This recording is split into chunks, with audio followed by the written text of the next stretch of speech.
Friends, आज़ाद education hub में आप सभी का स्वागत है। आज के इस YouTube क्लासेस में हम आपको UNO यानी कि संयुक्त राष्ट्र संघ के बारे में बताने वाले हैं। तो चलिए शुरू करते हैं आज का ये टॉपिक। जैसा कि आप सभी लोग जानते हैं, UNO डे 24 अक्टूबर को मनाया जाता है। आखिर ये क्यों मनाया जाता है उसी दिन, इस पर हम इसके विकास के क्रम को देखते हैं। तो चलिए शुरू करते हैं।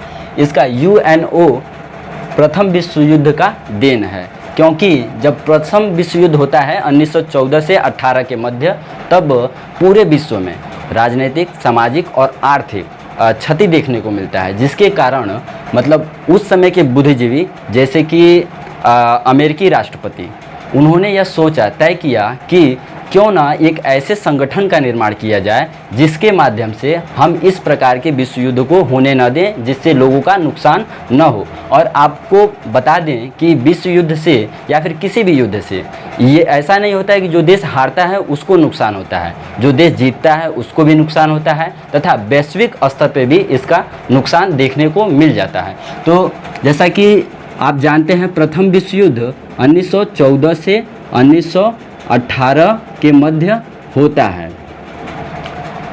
प्रथम विश्व युद्ध के दौरान जो तय किया गया होता है अंतर्राष्ट्रीय संगठन बनाने का, उस अंतर्राष्ट्रीय संगठन उसके लिए रूजवेल्ट द्वारा राष्ट्र संघ का निर्माण किया जाता है, और राष्ट्र संघ का निर्माण 1920 में होता है।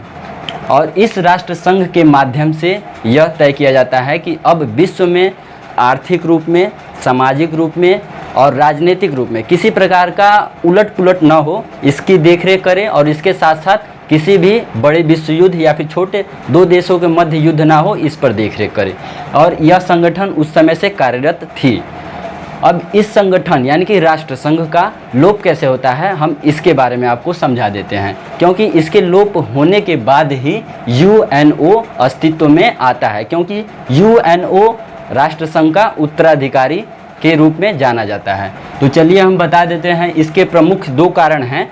पहला कारण USA यानी कि अमेरिका, जो कि राष्ट्र संघ का सदस्य नहीं बनता है। जैसा कि आप लोगों को मैंने पहले ही बताया हुआ है कि अमेरिका के द्वारा राष्ट्र संघ का स्थापना किया गया और यही देश उसका सदस्य नहीं बन सका, जिसके कारण यह तय किया जा सकता है कि जिस देश के द्वारा जिस संघ का निर्माण किया गया, उस संघ की सदस्यता उसने ग्रहण नहीं की। इसका मुख्य कारण यह था कि राष्ट्र संघ की सदस्यता ग्रहण करने के लिए उस देश को अपनी संसद में यह बिल पारित करना होता था, यह प्रस्ताव ले जाना होता था और उस पर अनुमति प्राप्त करनी होती थी कि वह देश राष्ट्र संघ का सदस्य बन सकता है। लेकिन अमेरिकी संसद के द्वारा यह USO को अनुमति नहीं मिली कि वह राष्ट्र संघ का सदस्य बने, जिसके कारण USA उसका सदस्य नहीं बन सका। और दूसरे कारण के रूप में हम देखते हैं वर्ल्ड वार को, सेकेंड वर्ल्ड वार को, जो कि 1939 से 1945 के मध्य चलता है। इस वर्ल्ड वार में जर्मनी पोलैंड पर आक्रमण करता है, जिसे राष्ट्र संघ देखता रहता है। उसका उद्देश्य यह था कि वह दो देशों के मध्य युद्ध में मध्यस्थता करेगा, यानी कि उसे सुलझाएगा, लेकिन ऐसा उसने कुछ नहीं किया और वह देखता रहा। उसके बाद से जर्मनी पर आक्रमण करता है, फ्रांस पर आक्रमण करता है, और इस प्रकार यह युद्ध धीरे धीरे एक विश्व युद्ध को धारण कर लेती है, जिसके कारण राष्ट्र संघ विलुप्त हो जाता है और इसके स्थान पर UNO का विचार प्रकट किया जाता है। यह विचार अटलांटिक चार्टर के माध्यम से प्रकट किया जाता है, और अटलांटिक चार्टर 14 अगस्त 1941 में आयोजित किया जाता है। इस चार्टर के अंतर्गत अमेरिकी राष्ट्रपति रूजवेल्ट तथा ब्रिटेन के प्रधानमंत्री चर्चिल शामिल होते हैं, और इनके द्वारा इस चार्टर पर हस्ताक्षर किया जाता है। और आप लोग को बता दें कि चार्टर का मतलब कुछ और नहीं बल्कि घोषणा पत्र होता है। इनके द्वारा यह घोषणा किया गया कि क्यों ना UN में यानी कि राष्ट्र संघ में सुधार किया जाए, ताकि एक ऐसे संगठन का निर्माण किया जाए जो कि अब ऐसा युद्ध न होने दे। तो इसके कारण उन्होंने संयुक्त राष्ट्र संघ का विचार दिया, और संयुक्त राष्ट्र संघ के विचार पर UNO की घोषणा पत्र पर हस्ताक्षर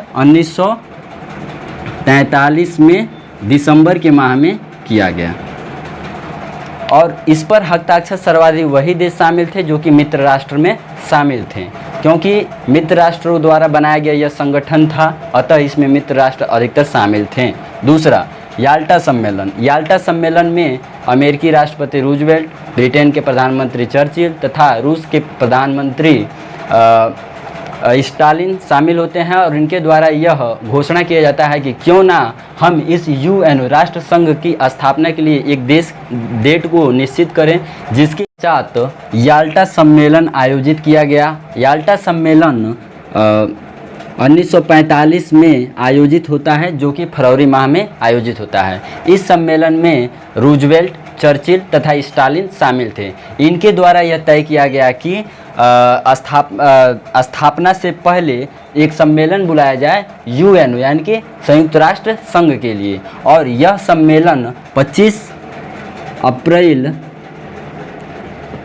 1945 को आयोजित होता है। इस सम्मेलन के पश्चात 2 माह पश्चात यूएनओ चार्टर पर हस्ताक्षर होते हैं, जिसमें 50 देश पहले बार हस्ताक्षर करते हैं, जो कि 26 जून 1945 को इनके द्वारा हस्ताक्षर किया जाता है। इसके पश्चात एक और देश जुड़ता है जो पोलैंड होता है, जो कि 15 अक्टूबर 1945 को इस पर हस्ताक्षर करता है। इस प्रकार कुल 51 देशों के द्वारा यूएनओ का स्थापना किया जाता है, जो कि 24 अक्टूबर 1945 में संपन्न होता है। और 24 अक्टूबर 1945 को यूएनओ यानी संयुक्त राष्ट्र संघ का स्थापना होता है, अतः इस कारण यूएनओ डे 24 अक्टूबर को मनाया जाता है। आप सभी इस डायरेक्ट पूछे जाने वाले प्रश्न डेट से के माध्यम से पूछा जाता है, इसको आप ध्यान में रखिएगा। चाहे तो आप स्क्रीनशॉट ले सकते हैं, और वीडियो को अगर अच्छा लगा हो तो आप शेयर करिए, लाइक करिए और इस चैनल को सब्सक्राइब करिए। धन्यवाद।